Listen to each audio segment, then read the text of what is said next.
선지자 호세아는 호세아 4장 6절에서 이렇게 말합니다. 내 백성이 지식이 없으므로 망하는도다. 그러니까 네가 지식을 버렸으니 나도 너를 버려 내 제사장이 되지 못하게 할 것이요. 네가 하나님의 율법을 잊었으니 나도 네 자녀들을 잊어버리리라 라고 경고하고 있습니다. 그러니까 망하는 이유가 뭐냐면 하나님을 아는 지식이 없기 때문이라는 거죠. 물론 저것을 우리가 지식이라는 말 자체를 학문적으로 이해하면 곤란하다라는 거예요. 우리가 하나님을 아는 방법이 여러 가지가 있습니다만은 우리는 기록되어진 말씀을 통해서 그 말씀을 붙들고 우리가 기도하고 순종해서 그 말씀을 우리가 경험이 되어야 돼요. 경험이. 그러니까 아무리 맛있다고 소문난 음식도 먹어보지 않으면 그 맛을 우리가 알 수 없죠. 그렇죠? 먹어봐야 진짜 맛있는지 아닌지는 먹어봐야 아는 것처럼 사람도 그렇잖아요. 그죠? 겪어봐야 안다라는 말이 있죠. 그러니까 우리가 보면 이 멀리 떨어져 있을 때는 잘 몰라요. 그런데 이제 마침 함께 일을 해보거나 함께 이렇게 겪어보면 그 사람을 알 수가 있다. 그러니까 지금 호세아는 말하기를 이스라엘 백성들이 하나님을 경험하지도 못하고 그 하나님을 제대로 알지 못했기 때문에 망한다고 말씀하죠. 그래서 6장 3절에서 지금 비결을 우리에게 알려주는데 6장 3절 보겠습니다. 시작. 그러므로 우리가 여호와를 알자. 힘써 여호와를 알자. 우리가 여기서 보면 힘써 여호와를 알자. 그 말은 우리가 하나님을 아는 것에도 힘을 써야 된다 그 말이잖아요. 그게 무슨 뜻이에요? 저게 지금 기도하라는 거죠. 그러니까 다윗이 경험한 그 하나님을 나도 경험하려면 어떻게 해야 돼요? 다윗처럼 그렇게 기도하면 되는 거예요. 또 우리가 하나님의 말씀대로 순종하려고 애를 쓰면, 다시 말하면 힘을 쓰면 우리는 하나님을 경험할 수 있게 된다는 것입니다. 그래서 우리가 경험이라고 하는 것은 돈 주고도 못 산다 라고 그랬죠. 그래서 우리가 겪어봐야만이 안다는 겁니다. 그래서 우리가 하나님을 알 때 정확하게 알아야 된다라는 것이죠. 그래서 하나님을 안다는 말은 무슨 뜻이냐면 하나님을 뜻을 안다는 거예요. 하나님 뜻을. 그리고 우리가 보면 가려워도, 몸이 가려워도 가려운 부분을 정확하게 긁어야 시원한 거지 옆에만 긁으면 어떻게 해요? 더 가려워. 저도 옛날에 우리 학교에서 대체의학을 침 놓는 거를 조금 배웠었는데 우리가 이제 혈자리가 365개의 혈자리가 있어요. 그죠? 온몸에. 그러니까 그 혈자리를 정확하게 찔러야 효과가 나타나는 거지 그 옆에 그냥 대충 찔르면 아무 효과가 없어요. 그죠? 그러니까 정확하게 찔러야 돼. 그게 이제 명의냐 아니냐가 판별한 거예요. 그것도 훈련을 통해서 가져집니다. 그러니까 우리 지금 서산에 가 있는 목사님도 음성에서 목회할 때 그분이 대체의학을 한참 배웠는데 시골에는 무릎 아프고 뭐 관절 아픈 노인들이 많잖아요. 그죠? 그래서 이제 이 목사님이 교회에 오면 침 무료로 놔줍니다. 그러니까 한노인들이 침 맞으러 교회 오는 거예요. 근데 이분이 이제 자기도 배우는 단계니까 이게 잘 정확하게 못 찍는 거예요. 또 이게 살이 너무 없어도 이게 혈자리 찾기가 어려워요. 그죠? 시골 노인들이 그냥 이게 그냥 그 말라가지고 그냥 뼈밖에 없는 분들이 많잖아요. 이게 찔르면 아프다고 죽는 소리 하고 아파요? 이거 아니 여기 아니네. 빼가지고 다시 그러니까 2번, 3번씩 찔리니까 목사님 이거 돌팔이 아니에요? 막 그러고 그랬대요. 근데 이제 그렇게 연습을 몇 번 하니까 이제 정말 도사가 됐어. 도사가. 그래서 감기 걸려서 와도 침 놓고 무릎 아파서도 침 놓고 이렇게 해가지고 지금도 서산에서도 그 나병 환자들 침을 놔요. 지금은 이분이 오래돼가지고 자꾸 연습을 하니까 이제는 아주 그냥 눈 감고도 침을 놓는데요. 그래가지고 굉장히 좋아해요. 그죠? 그래서 이분이 참 그렇게 인정을 받았는데 뭐든지 우리가 보면 그렇게 힘써야 돼. 힘써야 돼. 그래서 우리가 하나님의 뜻을 올바로 알아야 된다. 그러므로 우리가 성경을 통해서 하나님을 분명하게 알아야 된다라는 거죠. 그것이 뭐냐면 성경을 주신 목적이에요. 그러니까 우리가 성경을 통해서 교훈만 얻으려고 하면 안 되죠.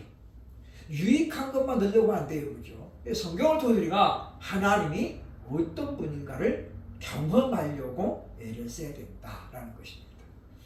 문자적으로 알아듣는 무리들이 52절에 나오죠. 그죠? 예수님이 너희가 내 살을 먹어야 영생한다 라고 그랬더니 사람들이 지금 52절 이렇게 말하죠. 그죠? 다시 봅니다. 시작. 그러므로 유대인들이 서로 다투어 이르되 이 사람이 어찌 능히 자기 살을 우리에게 주어 먹게 하겠느냐. 그러니까 지금 우리가 성경을 읽고 들을 때도 문자적으로만 하면 안 된다는 거죠. 성경에는 왜냐하면 상징적인 의미도 있고 또는 뭐예요? 의미적인 말씀도 있어요. 우리 큰집 형님이 연세가 이제 많으신데 지금 40년생이니까 지금 86세잖아요. 그죠? 우리 큰집 형님이 이렇게 말씀을 하면 꼭 이렇게 역으로 하는 습관이 있어요. 그죠? 잘한다, 잘해. 이거는 잘한다는 게 아니라 잘못한다는 말을 잘한다, 잘해. 이렇게 하는 거예요. 그죠? 그러니까 우리가 그 말씀만 듣고 아, 칭찬이네 생각하면은 곤란하죠. 그러면 답을 대봐라 그러면 큰 형님이 이 밥자리 같은 놈. 그래. 밥값도 못한다 그 말이죠. 그죠? 그러니까 잘한다는 말이 칭찬이 아니고 일종의 뭐예요? 비아냥거리는 거예요. 근데 우리가 문자적으로 듣고 아이고 고맙습니다. 그러면 진짜 바보가 되는 거예요. 그러니까 우리가 그런 말은 문자적으로 들으면 안 되고 아 이분이 지금 무슨 의도로 이 말을 하는가를 우리가 곱씹어 봐야죠. 곱씹어 봐야 돼. 그러니까 사람들이 보면 꼭 어떨 때는 욕 같은데 가만히 들어보면 욕이 아니고 어떤 경우는 뭐예요? 욕이 아닌데 가만히 들어보면 욕인 경우가 있어요. 그러니까 우리가 그런 걸 볼 때 우리가 문자적으로만 성경을 봐면은 안 된다라는 거예요. 그렇죠? 그래서 성찬에 대한 예수님의 말씀은 우리가 보면 상징적이고 의미적으로 하신 말씀이다 라고 하는 거예요. 그래서 우리가 하나님의 말씀을 우리가 대할 때는 기본적인 자세가 몇 가지 필요합니다. 첫째, 하나님 말씀을 경청하는 자세를 가져야 된다. 우리 어른들이 하는 말을 조선말은 끝까지 들어봐야 한다. 그래요. 그죠? 그러니까 말을 직선적으로 하는 사람도 있고 본질은 뒤에 갖다 놓고 말을 이렇게 우회해서 하는 사람도 있죠. 그죠? 그러니까 우리나라의 목사님들이 상담학을 많이 배워가지고 성도들 상담을 많이 해줬어요. 그게 이제 한때는 유행했어요. 그죠? 지금은 이제 상담학이 많이 좀 시들어졌는데 예전에는 90년도, 2000년도 상담이 아주 유행했어요. 그래서 우리 목사님들 중에서도 상담학 배워가지고 교회에서 하는 분들이 있어요. 그죠? 그런데 우리나라 목사님들이 실수하는 게 뭐냐면 말을 끝까지 안 듣는다는 거예요. 아, 무슨 일로 오셨나요? 그래가지고 이제 상대방이 말을 꺼내면 아직 저 사람이 지금 본질적인 질문이 안 나왔는데 아, 그거요. 그리고 목사님이 그냥 쫙 설명하는 거예요. 근데 듣는 사람은 뭐예요? 다 들은 다음에 뭐라고 그래요? 아니 목사님 그게 아니고요. 제가 궁금한 건 그게 아니고 그때서야 자기가 지금 문제를 얘기하는 거예요. 그러니까 우리도 하나님 말씀을 들을 때는 우리가 섣불리 판단하고 끊어버리면 안 돼요. 아 오늘 이 말씀 뻔한 말씀이네. 그리고 우리가 귀를 닫아버리면 그래서 우리가 어때요? 사람들은 듣고 싶은 말씀만 듣고 기억하고 싶은 것만 기억한다라는 말이 있는 거예요. 그러니까 그렇잖아요. 그죠? 똑같은 사건인데 두 사람이 똑같이 경험했는데 기억이 둘 다 틀려요. 그거 왜 그러느냐면 자기 입장에서만 그 만남을 해석했기 때문이죠. 그러니까 어떤 사람은 전혀 기억을 못하는 경우도 있고 기억을 하는 사람도 있다. 그래서 우리가 말씀을 들을 때는 중간에 끊으면 안 돼요. 다시 말하면 그 말은 뭐냐면 우리 귀를 닫으면 안 된다는 거죠. 오늘 목사님 말씀이 저 말씀이 똑같은 말이구나. 이렇게 우리가 미리 판단하고 하면 말씀의 기본적인 의미를 우리가 놓치기 쉽다라는 거죠. 두 번째 뭡니까? 묵상하는 자세를 가져야 된다.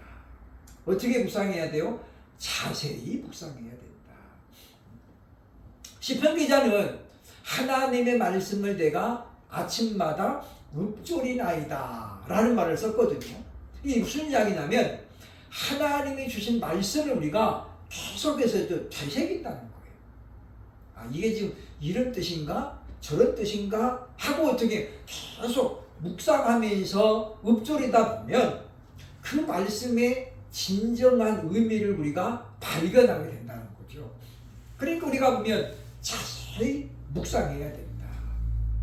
데살로니가 교회 성도들은 바울의 말을 듣고 이것이 하나님의 말씀인가 하여 계속해서 떠난 거예요. 묵상했다는 거예요. 그래서 바울이 얼마나 유명한 사람입니까? 그렇다고 해서 그냥 덮어놓고 아멘 하지 않았다는 거예요. 그 말씀을 듣고 집에 가가지고 어떻게 그거를 말씀을 붙들고 기도하면서 묵상하고 이게 무슨 뜻일까? 그렇게 자꾸만 묵상했다는 거죠. 그렇게 할 때 우리가 말씀에 감춰진 비밀을 내가 깨달을 수가 있다라는 겁니다. 세 번째 보면 성령의 도움을 위해 기도해야 된다.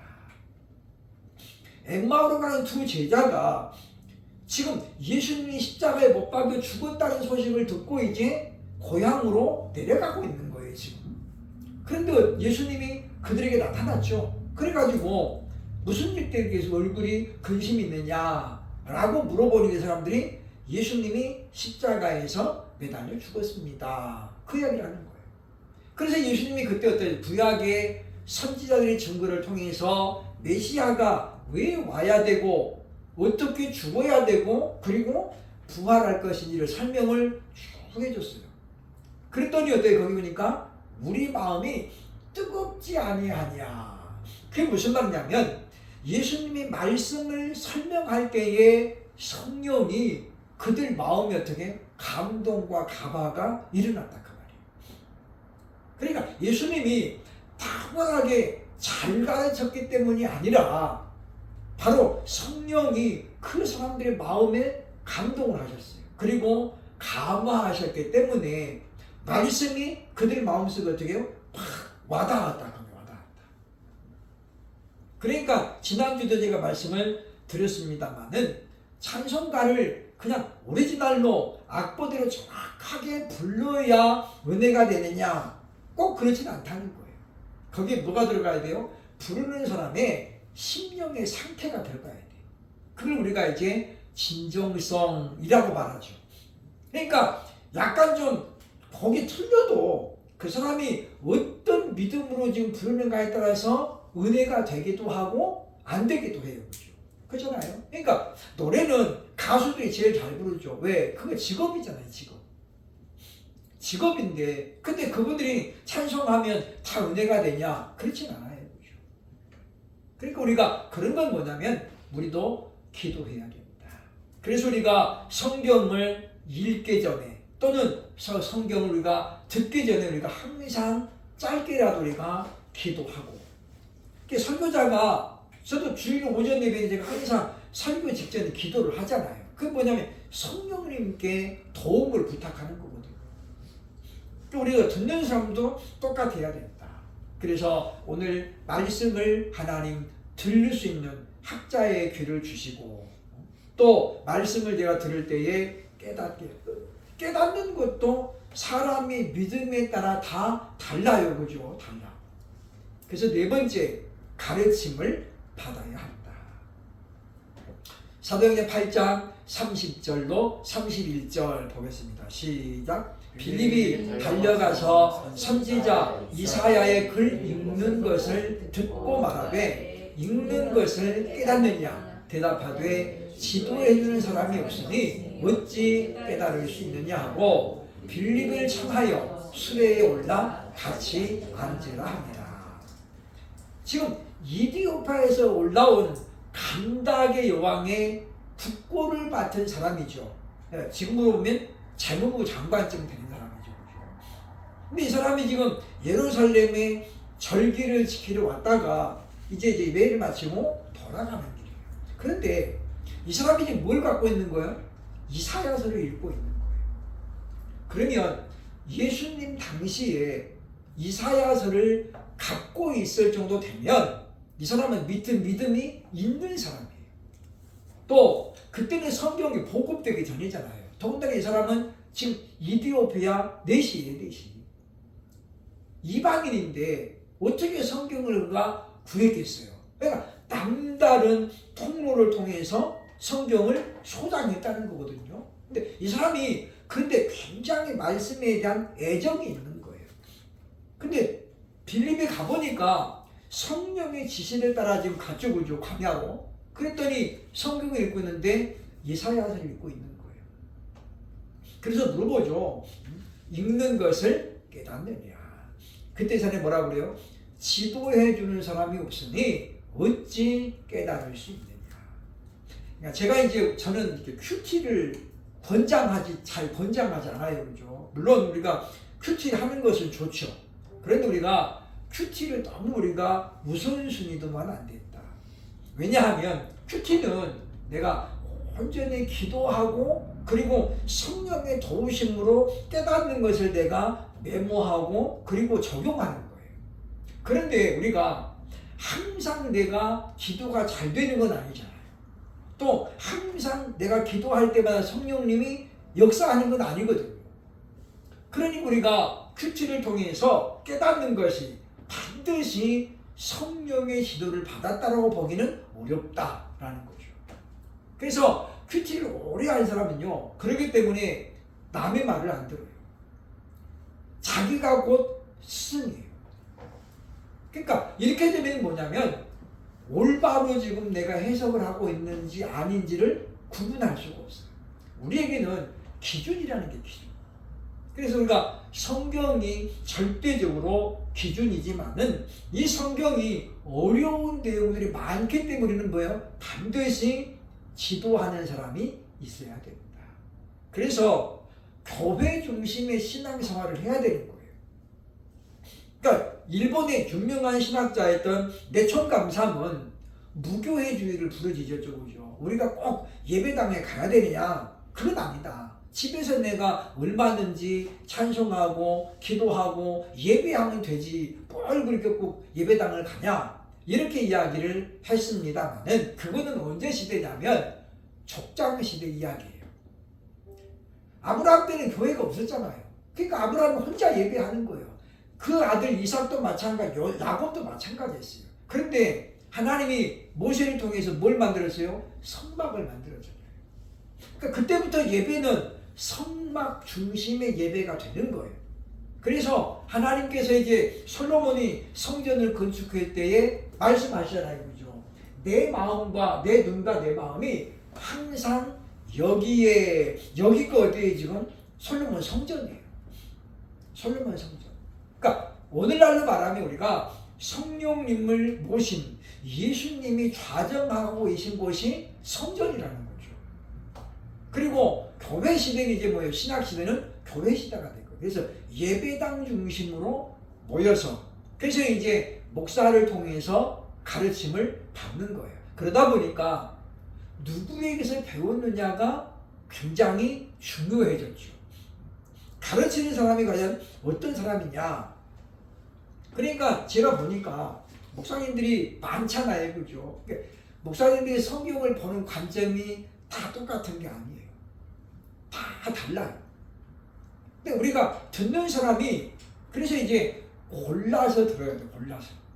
골라서 내가 듣고 싶은 것만 들은 게 아니라 성경을 정말 올바로 가르치는 그런 사람이 필요하다라고 하는 것입니다. 제가 수요일날 예배를 가면서 놀란 게 뭐냐면 1시 반에 제가 도착했는데 다른 팀이 예배를 드리고 있더라고요. 어떤 여자 목사님이 혼자 오셔가지고 예배를 드리는데 이렇게 왔다 갔다 다니면서 설교를 하시더라고. 이분이 원래는 2시 반까지 끝나야 돼. 근데 얘 계속 안 끝나는 거예요. 1시 반에 도착했는데 벌써 설교를 하고 있더라고요. 그러면 1시 반 이전에 했다는 거잖아요. 그런데 3시가 딱 되니까 여기 이제 관리하는 분들이 시간 지났다고 뒤에서 자꾸 이렇게 사인을 주더라고. 왜? 3시부터는 우리 팀에 써야 되니까. 그게 약속이거든요. 2시 반까지 해야 다시 이제 현수막도 바꾸고 의자도 정렬하고 해가지고 3시도를 드려야 되는데 분이 그렇게 막 하니까 3시 땡 치니까 끝나는 거예요. 근데 제가 설교를 제가 들으려고 들은 게 아니라 오랫동안 있으니까 기도를 들었는데 이분이 그냥 중구난방이라 1시간 반 설교를 하는데 저도 교회에서 1시간 반 안 하잖아요. 제가 생각할 때 야 저분들이 많이 힘들겠다. 1시간 반을 앉아있는 거잖아요. 그 나무 그 플라스틱 의자에. 근데 설교가 그렇게 막 중구난방을 하니까 이 부흥회식으로 하는 것 같아. 하다가 찬송도 부르고 또 그래서 내가 그걸 보면서 참 그 열정은 참 중요한데 오래 한다고 좋은 게 아니에요. 그죠? 우리가 기도도 마찬가지예요. 기도도 우리가 그냥 오래 해야 좋은 기도냐? 그건 아니에요. 그건 개인적으로 할 때는 그렇게 해야죠. 하나님 앞에 내가 1대1로 할 때는 미주알 고주알 해도 돼요. 근데 우리가 회중 기도는 우리가 길게 하면 안 됩니다. 라는 거죠. 우리가 정말 회중 기도는 딱 쪼려가지고 어떻게 해요? 간략하게 핵심만 기도해야 돼요. 근데 우리가 2번, 3번 반복해서 하면은 시간이 너무 미뤄진다라는 겁니다. 그래서 우리가 빌립을 통해서 이디오피아 내시를 통해서 주는 가르침이 뭐냐면 우리에게는 그래서 올바른 스승이 필요하다라는 것입니다. 그러면서 지금 성찬의 비밀을 다시 예수님이 지금 우리에게 주고 있죠. 자, 믿음으로 성찬에 참여하는 것은 영생을 가졌다는 증거가 된다.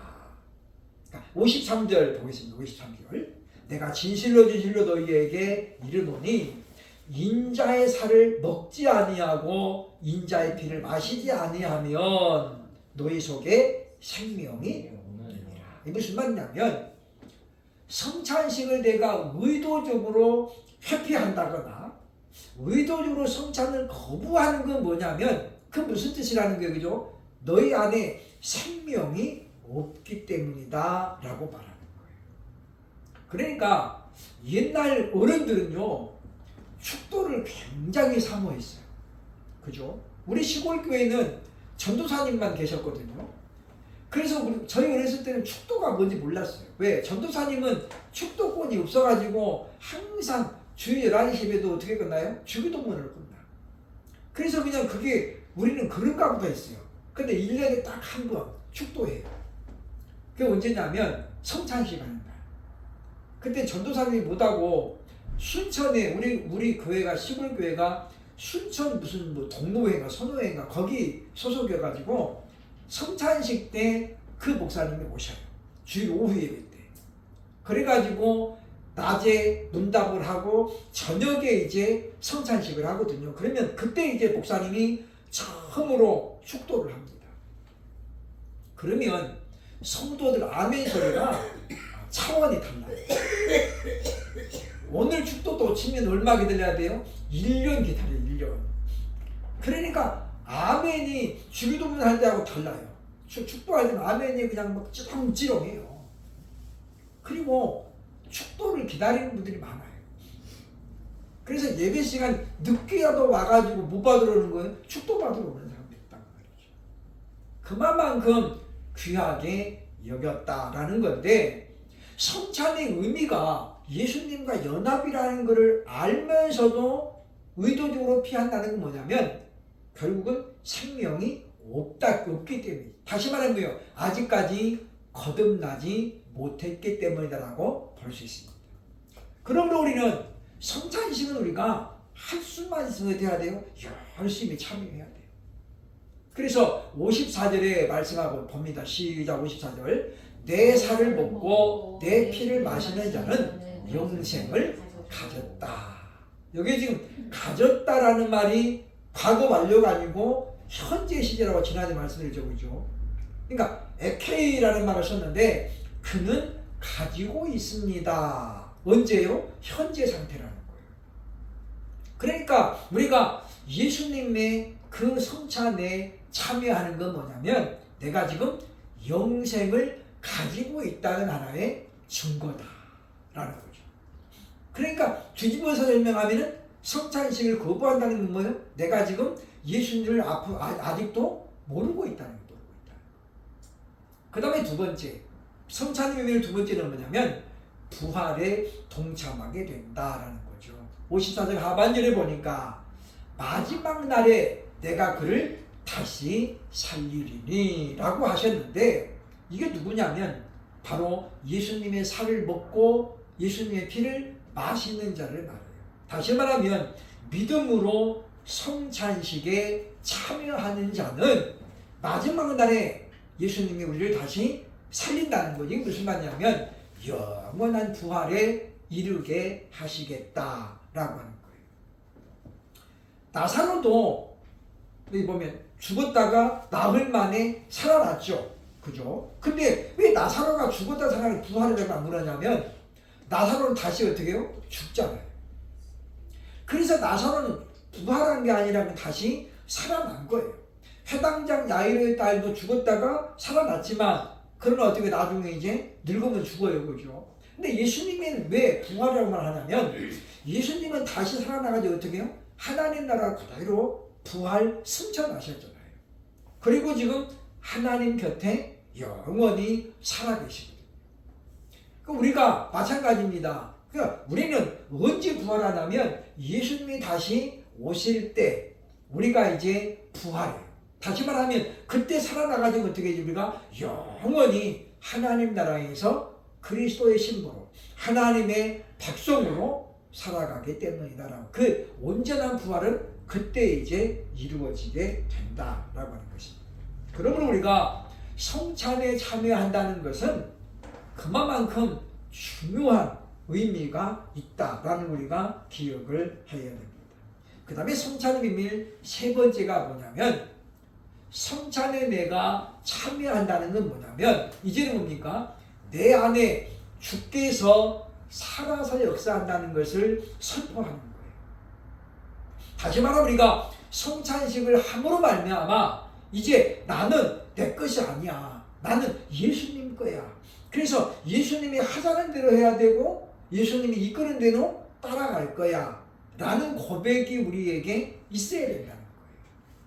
그래서 갈라디아서 2장 20절에 바울이 이렇게 설명합니다. 봅니다. 시작.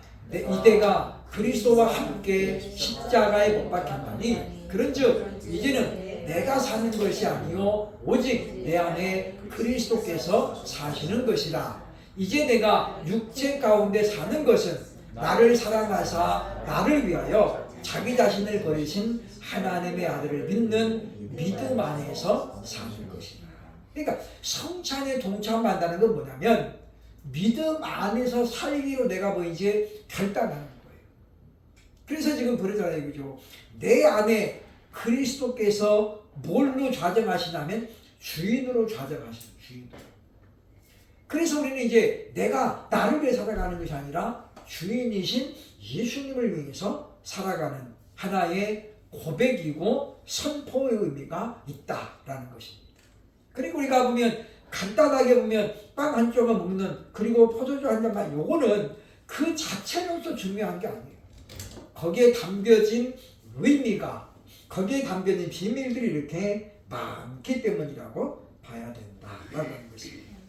그래서 성찬에 동참하는 사람들은 그때부터 어떻게 되느냐? 예수님처럼 살려고 애를 써야 된다. 왜냐? 그것이 주님이 원하는 삶이잖아요. 보면 예수님께로부터 큰 기적을 경험한 사람들 성경에 보면 많이 나오죠. 근데 그들이 똑같은 방법으로 예수님을 순종한 게 아니었어요. 어떤 사람은 너는 나를 따르라. 그래서 예수님의 제자가 되는 사람도 있고 또 어떤 사람들은 너는 네 고향 집에 가서 너에게 일어난 일을 증거해라. 그래서 예수님 뭐요? 돌려보내는 거예요. 그러니까 똑같지가 않아요. 그죠? 그러니까 우리가 은혜 받았다고 해서 다 목사 되느냐? 그렇진 않죠. 그러니까 하나님이 주신 은혜가 사람마다 다 다르고 목적도 달라요. 그래서 우리가 일률적으로 적용을 하면 안 된다라는 것입니다. 그러면서 본문 57절에 하나님은 살아계신다 라고 예수님이 지금 말씀하셔요. 즉 이 말은 무슨 말이냐면 우리가 성찬식에 이런 비밀들이 담겨져 있는 것을 내가 적용하려면 살아계신 하나님을 먼저 우리가 인정해야 된다는 거예요. 지금 그 이야기를 하는 거예요. 그러니까 하늘로서 들어온 떡이다 라고 하다가 갑자기 예수님 뭐라고 그래 지금? 하나님은 살아계신다 라고 이야기하잖아요. 그게 무슨 연관이 있냐면 결국 우리가 성찬식의 의미를 올바로 알게 되려면 하나님의 살아계심을 우리가 먼저 전제해야 된다는 거죠. 인정해야 된다는 거예요.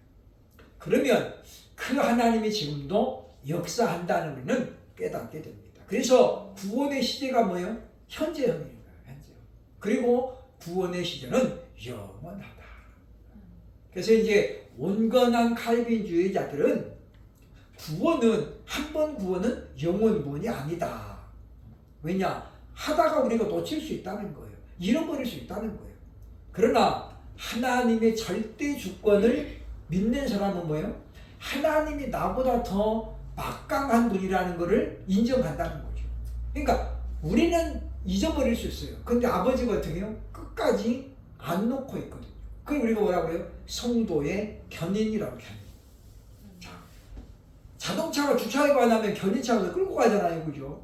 그러면 그 누가 끌고 가냐면 견인차가 끌고 가는 거예요. 끌려가는 차는 아무 힘이 없어요. 저항을 못해요. 나 이제 내려두세요. 말할 수가 없어요. 그죠? 목적지까지 안전하게 끌고 가는 거예요. 마찬가지예요.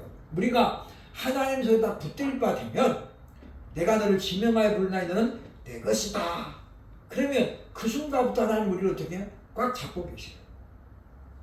지난주에 제가 단기하기. 그러니까 우리는 하나님의 주권하러 따라가면서 우리가 어떻게 해요? 동쪽으로 갔다가 서쪽으로 갔다가 자유함을 누리는 것 같아요. 근데 어떻게 하나님의 계획이라는 울타리를 벗어날 수 없다라는 거죠. 그러니까 하나님의 그 계획이라는 울타리 안에서 우리는 어떻게 해요? 자유의지를 우리가 마음껏 쓸 수 있는 거예요. 근데 그 자유의지로 그 울타리를 벗어날 수 없는 거예요. 왜냐? 거기까지는 하나님이 허용하지 않으시니까 말이죠. 그러니까 우리는 하나님의 울타리 안에서만 우리가 자유하는 거예요. 그래서 방황도 하다가 또 죄도 지었다가 또 순종도 하다가 그러나 결과적으로 어떻게 됩니까? 하나님의 주권을 우리가 따라가게 되어 있다는 것입니다.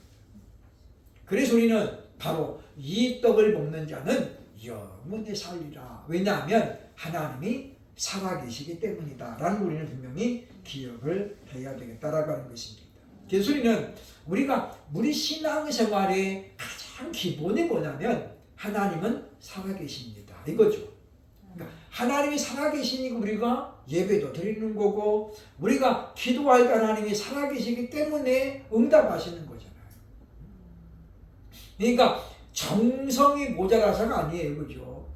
믿음의 문제다. 믿음의 문제. 정성으로 따지면 옛날 분들이 얼마나 정성이 심했습니까? 그야말로 치성을 드린다. 그때 그랬잖아요. 그죠? 치성을 드려요. 그런데 우리가 보면 그런 정성 때문에 이루어지는 것이 아니었다라는 거죠. 우리는 말씀을 기억하면서 우리는 하나님이 영원히 살아계시기 때문에 우리가 성찬식을 할 때도 우리를 지켜보시고 그리고 그 결과에 따라 우리에게 은혜를 주신 분이다 라는 것을 기억을 해야 할 것입니다. 59절 보면 이 말씀은 예수께서 가버나움 해당에서 가르치실 때 하셨다. 가버나움을 간략하게 소개하는데 가버나움이라는 이름의 뜻은 위로의 동네. 가버나움 말하는 단어가 히브리어예요. 히브리어로도 가버나움이라고 합니다. 그러니까 헬라어로도 가버나움 그런데 히브리어에도 똑같은 말을 쓰고 있는 거죠. 그래서 위로의 집 또는 위로의 동네라고 하죠. 그러니까 갈릴리 호수가 있잖아요, 그죠? 그러면 갈릴리 호수 또 있으면 가버나움 어디냐면 맨 북쪽에, 그러니까 호수 북쪽에 있는 동네가 가버나움이에요.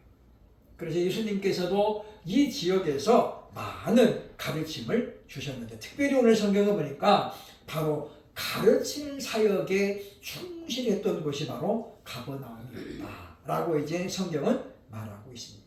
그래서 우리들도 우리가 늘 하나님 말씀을 대할 때에 기본적인 자세를 우리가 꼭 기억해야 된다는 거죠. 그래서 경청하는 자세, 끝까지 듣고 그리고 읊조리는 자세, 성령의 도우심을 구하는 그런 우리가 자세를 가지고 늘 우리가 성경도 읽고 또 들을 수 있는 그러한 분들이 되어져서 우리가 성경을 우리가 들을 때에 오해하면 안 돼. 오해가 있었다는 건 뭐냐면 문자적으로만 받아들였거나 또는 상징적으로만 받아들였기 때문이죠. 그러니까 모든 성경을 그냥 비유로 다 풀면 안 돼요. 그죠? 어떤 거는 명확하게 문자적으로 하시는 말씀이 있잖아요. 근데 그걸 우리가 의무로 풀면 안 된다. 그건 문자적으로 그냥 받아들이면 되고, 상징적인 거는 또 상징적으로 받아들여서 그 의미를 우리가 찾아보려고 애를 써야 됩니다. 그래서 또 한 주간 우리가 살아가면서 일주일 동안 또 우리가 하나님 말씀을 잘 묵상하면서 읊조리면서 그러면서 그 말씀을 중심으로 살아갈 수 있기를 주의 이름으로 축원합니다. 아멘. 기도하겠습니다.